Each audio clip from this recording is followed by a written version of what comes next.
सम्मुख ने भूमि को दिलाई भाई की शहादत याद। शांभवी पैलेस में भूमि के कमरे में सम्मुख ने भूमि के अपराध बोध से भरे शब्दों को सुना और जवाब दिया, वैसे अभी हमारा विज्ञान इतनी तरक्की नहीं कर पाया है कि किसी की सांसों पर नियंत्रण पा सके, लेकिन फिर भी तुम्हें ऐसा लगता है तो बात अलग है। सम्मुख की बात पर भी भूमि खामोश रही। एक पल रुक कर सम्मुख ने कुछ संशय के साथ कहा, वैसे मैंने तो कुछ और ही सुना है। भूमि ने हैरानी से उसकी तरफ देखा। सम्मुख ने अपनी बात स्पष्ट करते हुए कहा, जहां तक मैं जानता हूं मेरे भाई की जान ऑन ड्यूटी गई थी, और ऑन ड्यूटी मौत नहीं होती, शहादत होती है। उसने अपने लिए ये शहादत खुद चुनी थी। अगर तुम्हारी जगह उसका कोई दूसरा साथी भी होता तब भी शायद वो यही करता। उस देशभक्त को हमेशा से ही अपने देश के लिए कुछ कर गुजरने का जुनून था, और जब उसे ऐसा मौका मिला तो उसने अपनी जिंदगी का मकसद पूरा कर दिया। इसमें तुम्हारी या किसी और की कोई गलती नहीं है। किसी और को दोष देना मतलब उसके बलिदान को कलंकित करना है। इतना ही नहीं, वह खुशनसीब था जिसे अपनी मर्जी के हिसाब से जिंदगी और मौत दोनों को जीने का मौका मिला। भूमि ने प्रश्न चिन्ह लगाते हुए पूछा, खुशनसीब? सम्मुख ने एक पल रुककर आगे कहा, हाँ भूमि, मौत तो छोड़ो, लोग अपने हिसाब से जी भी नहीं पाते। सम्मुख की बात पूरी होने के बाद कमरे में फिर से खामोशी छा गई। इस खामोशी को तोड़ते हुए भूमि ने पूछा, क्या तुम जानते हो कि कौटिल्य कौन है? इस पर सम्मुख ने कहा, क्या तुम्हें सच में लगता है कि मुझे नहीं पता होगा कि कौटिल्य कौन है? सम्मुख की बात सुनकर भूमि हैरान रह गई और एकटक होकर उसकी ओर देखने लगी। अब सम्मुख ने आगे कहा, सिर्फ तुम इस बात को मानने के लिए तैयार नहीं हो कि कौटिल्य की गलती इतनी बड़ी भी नहीं है कि तुम अब तक भी उसे माफ न कर सको। बाकी सभी इस बात को स्वीकार कर चुके हैं। भूमि ने सम्मुख को बीच में ही रोकते हुए कहा, एक मिनट रुको, मैं कुछ समझी नहीं। सभी माफ कर चुके हैं का क्या मतलब है? और दूसरा ये बताओ कि कौन है कौटिल्य? क्या जानते हो तुम उसके बारे में? सम्मुख मुस्कुराया और अपनी जगह से उठ खड़ा हुआ। अपने एक हाथ से दूसरे हाथ को रगड़ते हुए सीधा खड़ा होकर उसने कहा, तुम्हारा वो दोस्त जिसका मैं भाई हूँ, उसका पूरा परिवार, मुझे मिलाकर सभी माफ कर चुके हैं। यह सुनकर भूमि की हैरानी और भी बढ़ गई। सम्मुख ने अपनी बात आगे बढ़ाते हुए कहा, वो मेरा सिर्फ भाई नहीं था, भाई से भी बढ़कर वो मेरा दोस्त था। तुम अगर उसके घर जाती तो तुम्हें कुछ पता चल जाता। बताने के लिए मैं 2 लाइन में सारी बात बता सकता हूँ, लेकिन मैं चाहता हूँ कि तुम खुद आओ, खुद सब कुछ देखो और पता करो। भूमि कुछ कहना चाहती थी, लेकिन सम्मुख ने अपना एक हाथ आगे करते हुए उसे रोक दिया और कहा, पहले एक बार मुझे मेरी बात पूरी कर लेने दो। कौटिल्य कौन है ये पता लगाना ऑफिसर भूमि के लिए कोई मुश्किल काम नहीं है। इसे एक टास्क की तरह समझो और पता करो कि कौटिल्य कौन है। थोड़ा ऑफिसर भूमि मारवा की तरह सोचोगी तो आसानी से इस केस की जड़ तक पहुंच जाओगी। सम्मुख की बात सुनकर जहां भूमि गहरी सोच और सदमे में थी, वहीं सम्मुख मुस्कुराते हुए आगे बढ़ा और भूमि के सिर पर हाथ रखकर उसके बालों को खराब कर दिया। फिर कहा, बस मुझे इतनी ही बात करनी थी, अब तुम सो जाओ, बाकी बातें सुबह मिलकर करेंगे। ऐसा कहकर बिना एक पल रुके सम्मुख वहां से बाहर निकल गया। भूमि दांत भींचकर उसकी तरफ हाथ करते हुए उसे देखती ही रह गई और धीरे धीरे बड़बड़ाई, तुमने आज फिर मेरे बाल खराब कर दिए। क्या ये सब सुनकर अब मुझे नींद आएगी? सम्मुख के जाने के बाद भी भूमि को नींद नहीं आई। वो अपने कमरे में बेचैनी से टहलती रही, सोने की कोशिश करती फिर उठ जाती। उसे उम्मीद थी कि थकान से नींद आ जाएगी, पर ऐसा नहीं हुआ। काफी देर बाद उसके फोन पर एक मैसेज आया। ये कौटिल्य का मैसेज था। पहले तो भूमि हैरान हुई कि कौटिल्य अभी तक सोया नहीं है। फिर उसे लगा कि सम्मुख जरूर उसके कमरे से निकलने के बाद कौटिल्य के पास गया होगा। उसने खुद को ही डांटा, इतना सोचने की जगह मैसेज खोलकर पढ़ो कि क्या लिखा है। मैसेज पढ़ते ही उसके चेहरे के हाव भाव बदल गए। बिना देर किए उसने झट से अपनी जैकेट उठाई, पहनी और कमरे से बाहर निकल गई। श्वेता और लक्ष्य का संदेशों का खेल। दिल्ली में श्वेता को शाम के वक्त लक्ष्य का एक मैसेज मिलता है, मैं आज शाम को तुम्हें फार्मेसी से पिक करूंगा, फिर हम साथ में डिनर के लिए चलेंगे। मुझे तुमसे कुछ बहुत जरूरी बात करनी है। यह मैसेज पढ़कर श्वेता दुविधा में पड़ गई। उसका मन लक्ष्य से मिलना चाहता था, पर उसका तर्क उसे मना कर रहा था। काफी देर तक सोचने के बाद उसने लक्ष्य को मैसेज भेजा, मैं फार्मेसी पर नहीं हूँ। लक्ष्य को श्वेता का जवाब मिला। वो मुस्कुराया, क्योंकि वो जानता था कि श्वेता झूठ बोल रही है। उसने जवाब में लिखा, मैं जानता हूँ कि आप मुझसे मिलना नहीं चाहती, इसलिए बहाने लगा रही हैं। आज रात हम मिल रहे हैं। मैं फार्मेसी के बाहर आपका इंतजार करूंगा। And that is final. इतना कहकर लक्ष्य ने मैसेज भेज दिया। फिर कुछ सोचकर एक और मैसेज किया, और मैं तुम्हें विश्वास दिलाता हूँ कि आज के बाद दोबारा परेशान नहीं करूंगा। जब श्वेता ने लक्ष्य का ये मैसेज पढ़ा तो उसके अंदर एक गहरी विचार मंथन शुरू हो गया। पहले उसे लगा कि अगर बात ऐसी है तो उसे लक्ष्य से मिल लेना चाहिए, लेकिन तभी उसके मन में दूसरा विचार आया कि लक्ष्य पहले भी कई बार ऐसा कह चुका है, पर हर बार बात वहीं खत्म हो जाती है और वो फिर से मिलने आ जाता है, इसलिए उससे मिलने का कोई मतलब नहीं है। काफी देर की उधेड़बुन के बाद श्वेता ने लक्ष्य के मैसेज का जवाब दिया, आपको जो सोचना है वो सोचिए, मैंने कहा ना कि मैं यहाँ पर नहीं हूँ। जैसे ही लक्ष्य को श्वेता का आखिरी मैसेज मिला, उसके चेहरे की मुस्कान और गहरी हो गई। अब तक वो सिर्फ अंदाजा लगा सकता था कि श्वेता फार्मेसी में है, लेकिन उसके एक शब्द ने लक्ष्य को यकीन दिला दिया था। आखिर लक्ष्य कोई साधारण व्यक्ति नहीं था, वो एक प्रशिक्षित कमांडो ऑफिसर था जिसका शरीर और दिमाग दोनों ही चीते से तेज थे। धीरे धीरे संदेशों के आदान प्रदान में काफी समय बीत गया और शाम ढलकर अंधेरा छा गया। लक्ष्य श्वेता की फार्मेसी के लिए निकल पड़ा। उधर श्वेता फिर से अपने काम में व्यस्त हो गई, पर लक्ष्य के भेजे हुए संदेशों को एक पल के लिए भी भूल नहीं पाई। काफी देर तक वो बेतरतीब ढंग से काम करती रही, लेकिन जब उसे लगा कि वो ठीक से कुछ भी नहीं कर पा रही है, तो उसने सब कुछ छोड़कर शांति से अपनी मेज के पास वाली कुर्सी पर बैठ गई। पहले उसने अपने सिर को कुर्सी के बैकरेस्ट पर टिकाया, लेकिन जब उसके विचार शांत नहीं हुए तो उसने अपने दोनों हाथ अपने चेहरे पर रख लिए और कोहनियों को मेज पर टिका दिया। करीब 5-10 मिनट इसी तरह बैठे रहने के बाद उसने झटके से अपने हाथ नीचे कर लिए। अब तक वो लक्ष्य की आदतों से काफी हद तक परिचित हो चुकी थी, इसलिए वो झट से अपनी कुर्सी छोड़कर खड़ी हो गई और अपना पर्स उठा लिया। फिर तेज कदमों से फार्मेसी से बाहर की ओर निकल पड़ी। वह जल्द से जल्द फार्मेसी से बाहर निकलना चाहती थी, क्योंकि उसे यकीन था कि लक्ष्य किसी भी वक्त वहां पहुंचने वाला होगा। वह पहले ही इस बात पर काफी हैरान होती थी कि लक्ष्य को उसके बारे में सब कुछ कैसे पता चल जाता है। इस वक्त भी श्वेता को पूरा विश्वास था कि लक्ष्य को यह जानने में बिल्कुल भी वक्त नहीं लगेगा कि वह फार्मेसी में ही है। जैसे ही वो बाहर निकली और अपनी गाड़ी लेने के लिए पार्किंग एरिया की तरफ बढ़ी, उसे बाहर लक्ष्य की गाड़ी खड़ी दिखाई दी। तभी वो छिपने के लिए एक तरफ हो गई और फिर अपने एक हाथ की हथेली से अपनी आंखों को ढक लिया। फिर खुद से ही कहा, मुझे ये बात याद आने में इतनी देर क्यों लग गई कि वो यहाँ आएगा तो मेरे लिए यहाँ से निकलना मुश्किल होगा। जब उसका यहाँ आना पहले ही तय था तो मुझे तभी यहाँ से निकल जाना चाहिए था जब उसके मैसेज आए थे। अब भुगतो। ऐसा सोचकर उसने अपने दोनों हाथों की मुट्ठी बनाकर नीचे की तरफ पटका और फिर एक पैर पटकते हुए चिड़चिड़ा चेहरा बनाया और फिर चुपचाप बिना लक्ष्य की नजर में आए वापस फार्मेसी के अंदर आ गई। मारवा हाउस। अनिका और रोहित की रात। धीरे धीरे रात गहरी हो चुकी थी। सभी सो चुके थे। यही वो वक्त था जब अनिका अपने काम को अंजाम देने के लिए आगे बढ़ने वाली थी। अक्सर ऐसे मौकों पर अनिका रोहित के सो जाने के बाद चुपचाप निकल जाया करती थी, लेकिन आज रोहित पहले से ही जानता था कि अनिका घर से निकलने वाली है। पहले ही बच्चों को लेकर उसके मन की बेचैनी उसे सोने नहीं दे रही थी, और अब जब उसे पता था कि अनिका घर से बाहर जाने वाली है तो नींद आने की सारी उम्मीदें खत्म हो चुकी थीं। लेकिन फिर भी वो चुपचाप आंखें बंद करके लेट गया और कोशिश करने लगा कि उसे जल्द ही नींद आ जाए। मारवा हाउस में रात का सन्नाटा टूटा। काफी देर तक कमरे में सन्नाटा पसरा रहा, पर उस रात न तो अनिका सो पाई और न ही रोहित। अनिका की आंखें घड़ी पर टिकी थीं, वो सही समय पर बिस्तर से उठने वाली थी। तभी रोहित को महसूस हुआ कि अनिका बिस्तर से उठकर चेंजिंग रूम की ओर चली गई है। अपना पहनावा बदलने के बाद उसने अपनी काली स्किन टाइट आउटफिट पर एक काली हुडी पहन ली थी। हुडी की टोपी से उसने अपना सिर ढक लिया था और चेहरा भी मास्क से छिपा लिया था। उसे लगा कि रोहित सो चुका है, इसलिए वो चुपचाप सीक्रेट रिसर्च लैब से होते हुए एक खुफिया रास्ते से बाहर निकलने के लिए आगे बढ़ी। अनिका के जाने के बाद रोहित का मन नहीं माना। वो उठकर अपने बिस्तर पर बैठ गया और कमरे की लाइट जला दी। वो भी अनिका के पीछे जाना चाहता था। इससे पहले कि वो कोई फैसला कर पाता, उसे अपने कमरे के दरवाजे पर कुछ आहट सुनाई दी। ये आहट किसी और की नहीं बल्कि उसके तीनों बच्चों की थी। रोहित ये देखकर हैरान रह गया कि उसके बच्चे इस समय यहाँ क्या कर रहे हैं। रोहित और अनिका का कमरा, मारवा हाउस। रोहित को ऐसा लगा जैसे उसके कमरे के दरवाजे पर उसके तीनों बच्चे खड़े हैं। बच्चे दरवाजे पर इसलिए रुके थे क्योंकि वे पक्का करना चाहते थे कि उनके मॉम डैड सोए तो नहीं हैं, और अगर वे सो गए हैं तो उन्हें वापस लौट जाना चाहिए। रोहित को अपने बच्चों की कश्मकश समझने में देर नहीं लगी। वो अपनी जगह से उठा और कमरे का दरवाजा पूरा खोल दिया। रोहित को सामने खड़ा देखकर एक पल के लिए तीनों बच्चे झिझक गए। वे समझ नहीं पा रहे थे कि अब क्या कहें कि वे यहाँ क्या कर रहे हैं। लेकिन रोहित मुस्कुराया और बोला, अंदर आ जाओ, इस तरह बाहर क्यों खड़े हो। यह कहकर रोहित मुड़कर वापस अंदर चला गया। बच्चे पहले एक दूसरे की तरफ देखने लगे, फिर वे भी रोहित के पीछे अंदर चले गए। रोहित अपने बिस्तर के सिरहाने की तरफ बैठ गया और हाथ से अपने बिस्तर पर 2 बार थपकी देते हुए सभी को बैठने के लिए कहा, यहाँ आओ, मेरे पास बैठो।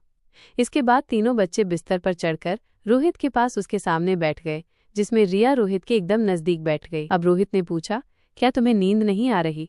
अगर ऐसा है तो मैं समझ सकता हूँ, लेकिन फिर भी मैं तुमसे ये ज़रूर पूछूंगा कि क्या कोई दूसरी ज़रूरी बात है जो तुम्हें इस वक्त यहाँ तक खींच लाई है। आर्यन और अलेक्जेंडर एक दूसरे की तरफ देखने लगे, फिर रिया की तरफ। रिया समझ गई कि पहल उसी को करनी है। रिया ने रोहित का हाथ पकड़ा और उससे चिपकते हुए कहा, डैड, हमने सोचा कि चलकर मॉम डैड के साथ सोया जाए। आप दोनों के साथ हमें अच्छी नींद आ जाएगी। रिया की नज़रें कमरे में चारों तरफ घूमती हैं और वो पूछती है, डैड, मॉम कहाँ हैं? वो दिखाई नहीं दे रही। यह सुनकर रोहित सोचने लगता है कि अब बच्चों को क्या जवाब दूं। तभी रिया ने रोहित की मुश्किल आसान कर दी। उसने पूछा, क्या वो वॉशरूम में है? यह सुनकर रोहित एक पल के लिए अंदर ही अंदर झिझक गया, पर उसने अपने चेहरे पर कोई हाव भाव नहीं आने दिया। उसने चतुराई से बात संभाली और कहा, हाँ, मॉम वहीं गई हैं, लेकिन वो फ्रेश होने नहीं गई हैं। दरअसल तुम्हारी मॉम को अचानक कोई ज़रूरी काम आ गया, इसलिए किसी इमरजेंसी की वजह से वो अपनी रिसर्च लैब में काम कर रही हैं, जहां हम में से किसी को भी बिना इजाज़त के जाना मना है। हम उनकी किसी भी रिसर्च के दौरान उन्हें परेशान नहीं कर सकते। ये सुनकर तीनों बच्चे एक बार फिर एक दूसरे की तरफ देखने लगे। उन्हें खामोश देखकर रोहित ने आगे कहा, अगर मॉम यहाँ नहीं भी है तब भी तुम अपने डैड के साथ यहाँ सो सकते हो। क्या तुम्हें मेरे साथ यहाँ सोना अच्छा नहीं लगेगा? रोहित की इस बात पर तीनों बच्चे एक साथ बोले, नहीं डैड, ऐसी कोई बात नहीं है। यह सुनकर रोहित ने बिस्तर के सिरहाने के पास बच्चों के लिए तकिए रख दिए। तीनों बच्चे बिना कुछ कहे चुपचाप लेट गए। रोहित भी अपनी जगह पर एक किनारे लेट गया।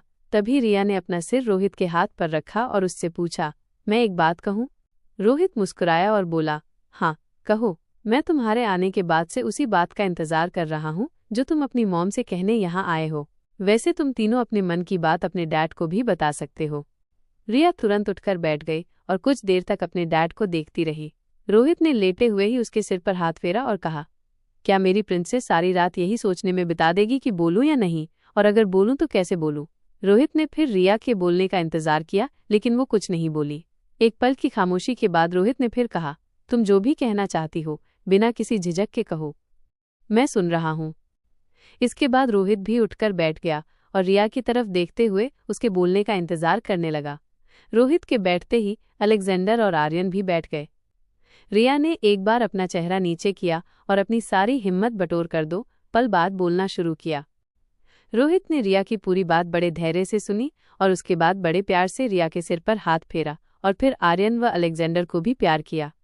उसके बाद वो बिस्तर से उतरकर नीचे खड़ा हो गया और बड़े प्यार से अपने तीनों बच्चों से कहा, इस वक्त मैं तुम्हारी किसी भी बात को टालना नहीं चाहता, लेकिन तुम्हारी मॉम अभी यहाँ नहीं है, इसलिए हमें उनका इंतजार करना होगा। फिलहाल तुम तीनों सो जाओ, मैं देखता हूँ कि इस बारे में हम क्या कर सकते हैं। रिया ने कहा, डैड प्लीज़, ये हमारे लिए भी मुश्किल है, पर प्लीज़। रोहित ने जवाब में सिर्फ अपनी गर्दन हिला दी। रोहित के कहने के अनुसार तीनों बच्चे लेट गए और सोने की कोशिश करने लगे। एक और रोहित जहां अनिका के साथ जाना चाहता था, वहीं अब वो इस कमरे से बाहर कहीं नहीं जा सकता था। आनंद सान्याल हाउस। आनंद सान्याल आमतौर पर सान्याल बंगले में नहीं रहता था। वो अपने पार्टी ऑफिस के रूप में पहचाने जाने वाले इसी घर में खाता पीता और रहता था। अपने व्यस्त और अनियमित कार्यक्रम के कारण वो यहीं सबसे ज्यादा समय बिताता था। घर के लोग कई बार उसे बंगले में ही ऑफिस बनाने की सलाह देते थे, लेकिन आनंद का मानना था कि घर पर पार्टी ऑफिस होने से अव्यवस्था फैल सकती है। इसके अलावा वो नहीं चाहता था कि उसके काम से किसी को तकलीफ हो। एक और महत्वपूर्ण कारण जिसका वो किसी से जिक्र नहीं करता था, वो दमयंती देवी थी। आनंद अच्छी तरह जानता था कि यदि वो घर पर रहता तो दमयंती देवी की नज़रें उसके साथ साथ उसके परिवार पर भी रहेंगी। वो किसी भी कीमत पर दमयंती देवी के सामने अपने परिवार के प्रति अपनी निष्ठा और प्रेम को उजागर नहीं करना चाहता था। इसलिए वो सान्याल बंगले में केवल तभी जाता था जब उसे घर के सदस्यों से कोई ज़रूरी काम होता या वो उनसे मिलना चाहता था। आज भी आनंद अपने इसी पार्टी ऑफिस यानी सान्याल हाउस में था। देर रात का समय था। हमेशा की तरह कुछ ज़रूरी मीटिंग और पार्टियों के बाद आनंद देर से लौटा। वापस आने के बाद वो फ्रेश होने चला गया। कुछ देर बाद वो वॉशरूम से बाहर आया। उसके बाल गीले थे और वो बाथरूम में था। वो अपने बिस्तर पर रखे नाइट सूट की ओर बढ़ रहा था कि तभी उसे महसूस हुआ कि कमरे में रखी कुर्सी पर कोई बैठा है। जैसे ही उसने उस तरफ देखा, उसकी आंखें एक पल के लिए ठहर गईं। यह जाना पहचाना चेहरा उसे बेहद आकर्षक लगा। कुछ ही पलों में उसकी आंखों और दिमाग ने उसे यकीन दिला दिया कि उसके सामने मौजूद चेहरा अनिका का ही है। अनिका को अपने कमरे में इस तरह देखकर आनंद के पूरे शरीर में एक पल के लिए गुदगुदी सी महसूस हुई।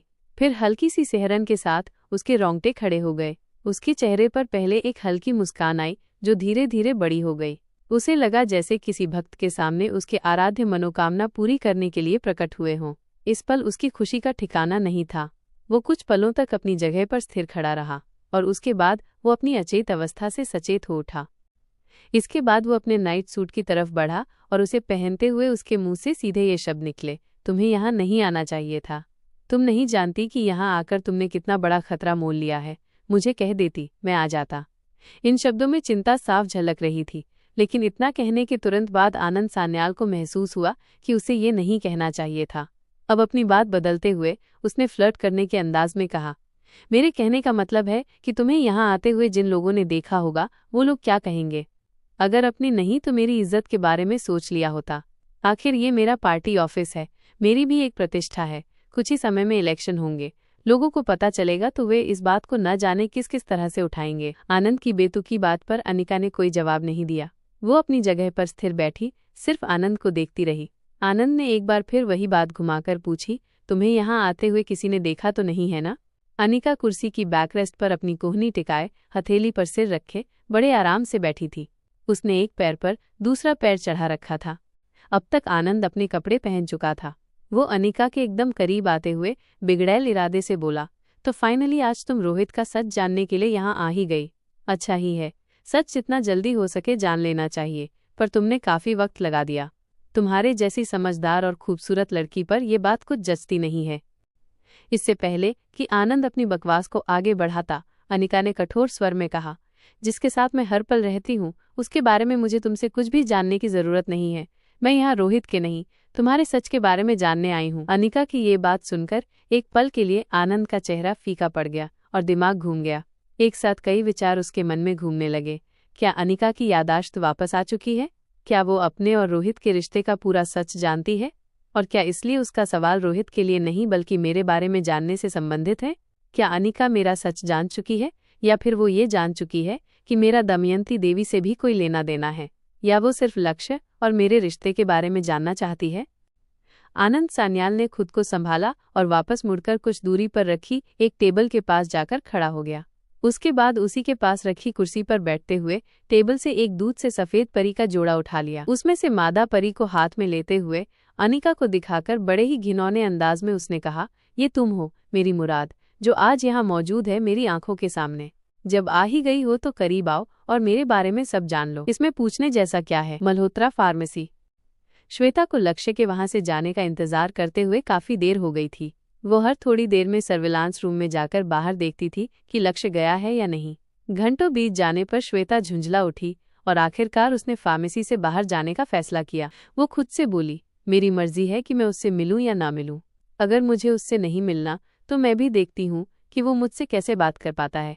मैं उसकी कोई मिल्कियत नहीं हूँ जिस पर उसका कोई अधिकार हो। मैं इस तरह उससे क्यों छिप रही हूँ? क्या मैंने कोई अपराध किया है? जब मैं अपराधी नहीं हूँ और वो कोई पुलिस वाला नहीं है तो फिर उससे बचने के लिए मुझे इस तरह से छिपने की जरूरत भी नहीं है। मैं उसकी आंखों के सामने से बिना उससे मिले, बिना उससे बात किए यहाँ से बाहर जा सकती हूँ, श्वेता ने सोचा। और जब मैं ऐसा करूंगी तो उसे भी अगली बार के लिए सबक मिल जाएगा कि इस तरह किसी की मर्जी के खिलाफ उसका इंतजार करना सिर्फ एक बेवकूफ़ी है। उसे अच्छा लगे या बुरा, ये सोचना मेरा काम नहीं है और मुझे इससे कोई फर्क पड़ना भी नहीं चाहिए। और अगर मुझे फर्क पड़ रहा है तो बेवकूफ़ वो नहीं, मैं ही हूँ। खुद को ये सब समझाने के बाद श्वेता फार्मेसी से बाहर जाने के लिए अपना पर्स उठा लेती है। फिर वो लक्ष्य का सामना करने के लिए बाहर की ओर चल पड़ती है। उधर अपनी गाड़ी में बैठकर इंतजार कर रहे लक्ष्य के फोन पर अचानक से अलग तरह की बीप सुनाई देने लगती है। वह अपनी गाड़ी के डेस्कटॉप पर रखे हुए फोन को इस बीप को सुनते ही झट से फोन की स्क्रीन की तरफ देखने लगता है। उसे देखने के बाद लक्ष्य के चेहरे के हाव भाव बदल जाते हैं। जहां अब तक लक्ष्य की प्राथमिकता श्वेता से मिलना था, अब अचानक से ही वो वहां से चले जाने का मूड बनाता है। अतः वो झट से अपना फोन पॉकेट में रखते हुए अपने सिक्योरिटी गार्डों को इशारा करता है। श्वेता जब बाहर आती है तो देखती है कि लक्ष्य और उसकी सिक्योरिटी तेजी से वहां से रवाना हो रहे थे। श्वेता तो सोच रही थी कि वो लक्ष्य की आंखों के सामने से बिना बात किए निकलेगी और उसे सबक सिखाएगी, पर लक्ष्य ठीक वैसा ही करते हुए उसकी आंखों के सामने से निकल जाता है। श्वेता अपनी जगह पर खड़ी बस देखती रह जाती है। लक्ष्य को इस तरह जाते हुए देखकर श्वेता को काफी बुरा लगता है। वह समझ नहीं पा रही थी कि लक्ष्य के जाने पर उसे इतना बुरा क्यों लग रहा है। वो तो इतनी देर से यही चाहती थी कि लक्ष्य यहाँ से चला जाए ताकि वह शांति से घर जा सके। अब जब लक्ष्य उसे अनदेखा करते हुए तेजी से निकल जाता है तो उसे अपमानित महसूस होता है। श्वेता को लगा जैसे लक्ष्य ने उसे फार्मेसी से बाहर आते हुए देख लिया था, फिर भी वो ऐसे चला गया जैसे उसे श्वेता के वहां होने या न होने से कोई फर्क ही न पड़ता हो। तभी अचानक श्वेता के मन में एक और विचार आता है, क्या लक्ष्य मुझसे नाराज होकर गया है? क्या वो इतनी देर तक यहाँ सिर्फ यही जानने के लिए खड़ा था कि मैं फार्मेसी में हूँ या नहीं?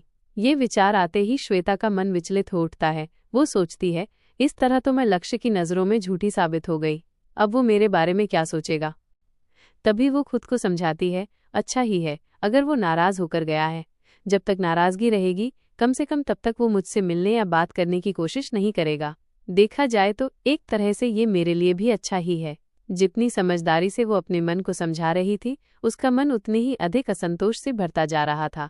वो खुद नहीं समझ पा रही थी कि जो वो चाहती थी वही होने के बाद भी उसे खुशी क्यों नहीं हो रही थी और वो अपने आप में बेहद चिड़चिड़ापन क्यों महसूस कर रही थी। आनंद सान्याल हाउस। आनंद की बेशर्मी भरी बातें सुनकर अनिका ने कहा, तो तुम सीधे से कुछ नहीं बताओगे? ठीक है, तुम्हारी मर्जी। तुम अपने लिए जो चाहो चुन सकते हो, लेकिन तुम्हारा चुनाव ही आज तुम्हारी जिंदगी और मौत का फैसला करेगा। आनंद ने जवाब दिया, मैं फिर कह रहा हूँ कि जहाँ तुम बैठी हो उसके ठीक पीछे एक खुफिया दरवाजा है। उसकी मदद से तुम कुछ ही पलों में यहाँ से काफी दूर निकल जाओगी। फिलहाल तुम्हारा यहाँ से चले जाना अच्छा होगा। फिर उसने टेबल पर रखा अपना एक कार्ड उठाया और अनिका की तरफ बढ़ाते हुए कहा, मेरा फ़ोन नंबर इस पर लिखा है। जब भी कहोगी, जहाँ भी आने को कहोगी, मैं आ जाऊँगा। फिर वहाँ तुम चाहे मुझे नफरत से मार देना या प्यार से, मुझे दोनों ही मंजूर होंगे। अनिका ने कहा, ये तो अभी थोड़ी देर में ही पता चल जाएगा कि तुम कुछ देर बाद तक भी जिंदा रहोगे या नहीं।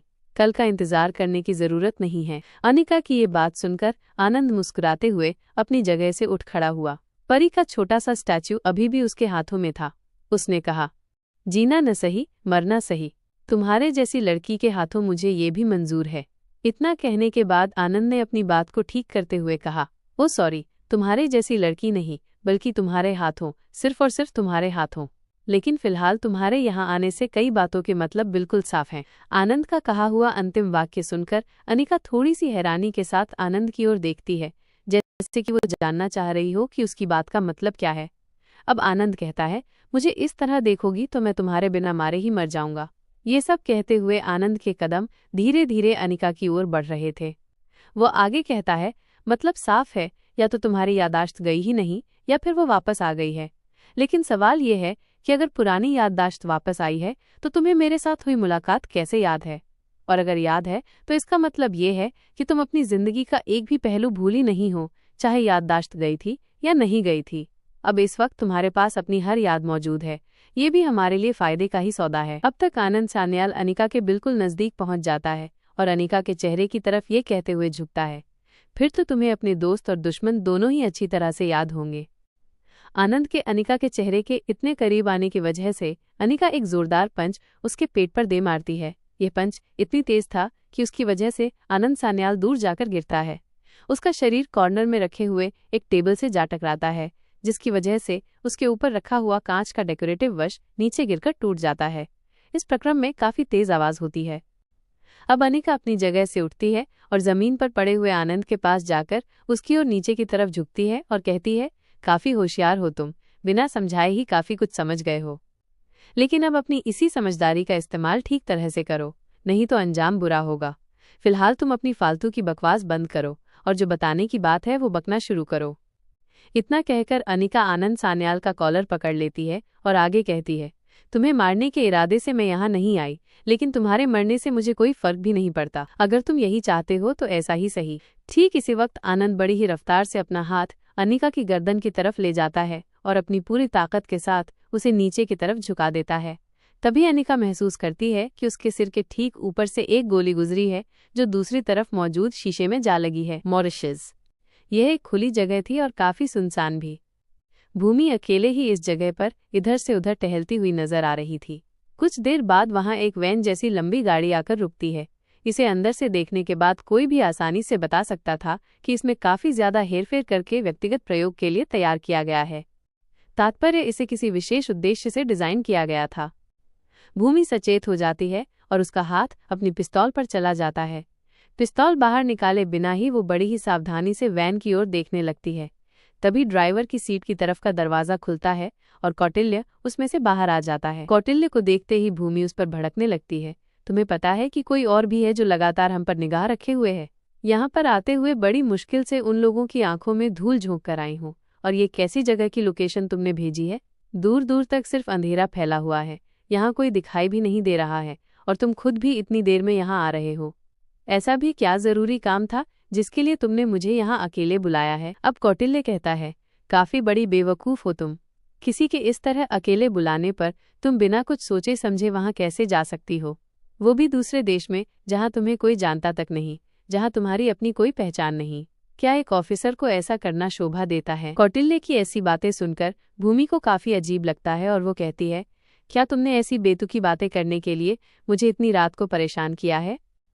अब कौटिल्य भूमि के पास आता है और बड़ी ही मतवाली भरी आवाज में कहता है, मैंने सोचा कि तुम्हें मनाते हुए कई साल गुजर चुके हैं, पर तुम किसी भी तरह मेरी बात मानकर राजी नहीं हो। मेरे प्यार को अपनाना या मेरे साथ रहना तो दूर, तुम मुझे माफ तक करने के लिए तैयार नहीं हो। बस अब बहुत हुआ। अब मैं तुम्हें मनाने की बिल्कुल कोशिश नहीं करूंगा। अब मैं वही करूंगा जो मैं चाहता हूँ, जो मेरा मन चाहता है, जो मेरा दिल करता है। इस खुली जगह पर तेज चलती हुई हवा से भूमि के खुले हुए बाल लगातार इधर से उधर उड़ रहे थे। भूमि जिस कौटिल्य के साथ हमेशा सुरक्षित महसूस करती थी, आज उसी के साथ उसे बड़ा ही असुरक्षित महसूस हो रहा था। वो कौटिल्य से कुछ कदम पीछे हट जाती है और फिर कहती है, क्या तुम पागल हो गए हो जो ऐसी बहकी बहकी बातें कर रहे हो?